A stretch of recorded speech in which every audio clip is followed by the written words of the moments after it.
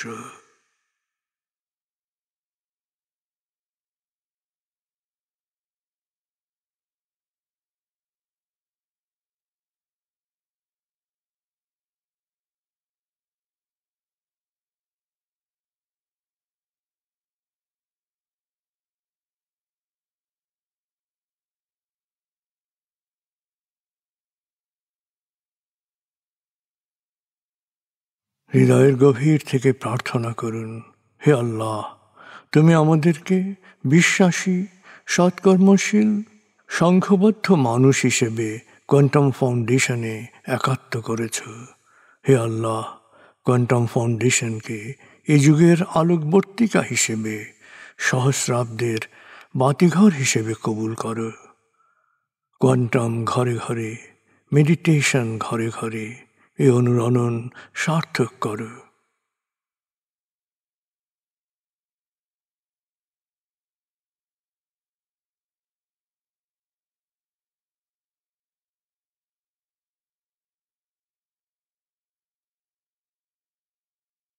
হে আল্লাহ, হে দয়াময়, হে মেহেরবান, কোয়ান্টাম ফাউন্ডেশনের সকল কার্যক্রম, শিক্ষা সেবা, শুদ্ধাচার, রক্তদান, এতিমান, প্রবীণ সেবা, চিকিৎসা সেবা, খতনা, মাতৃমঙ্গল, দাফন, কোয়ান্টাম মেথড কোর্স, এই সমস্ত কার্যক্রমকে সদকায়ে জারিয়া হিসেবে কবুল করো। এই কার্যক্রমে যারা সেবা দিয়েছেন তাদের সবার জীবনকে বরকতময়, প্রশান্তিময় করে দাও।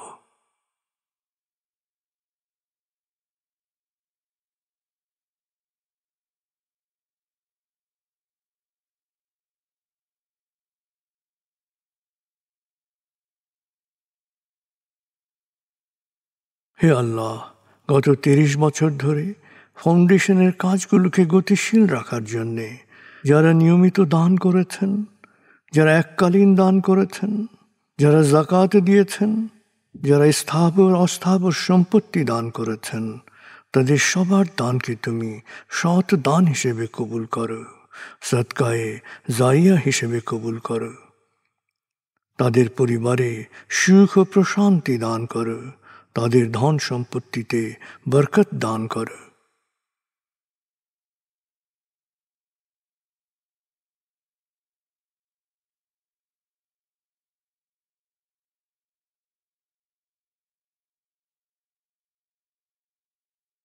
এবার দেশের জন্য দোয়া করুন।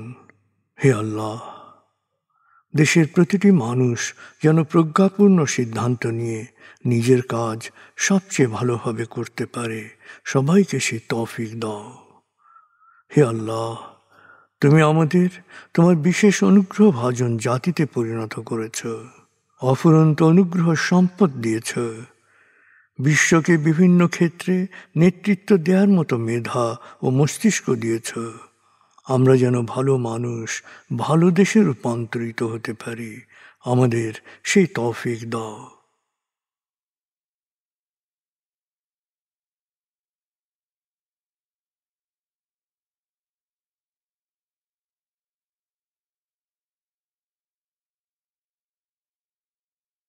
ভালো মানুষ, ভালো দেশ, স্বর্গভূমি বাংলাদেশ।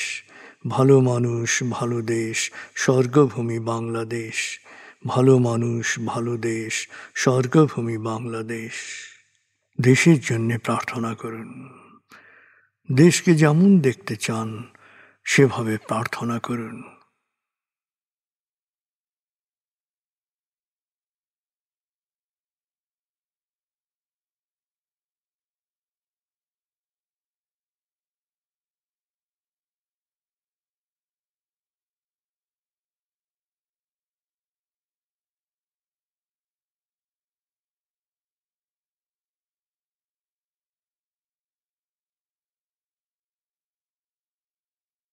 হে আল্লাহ,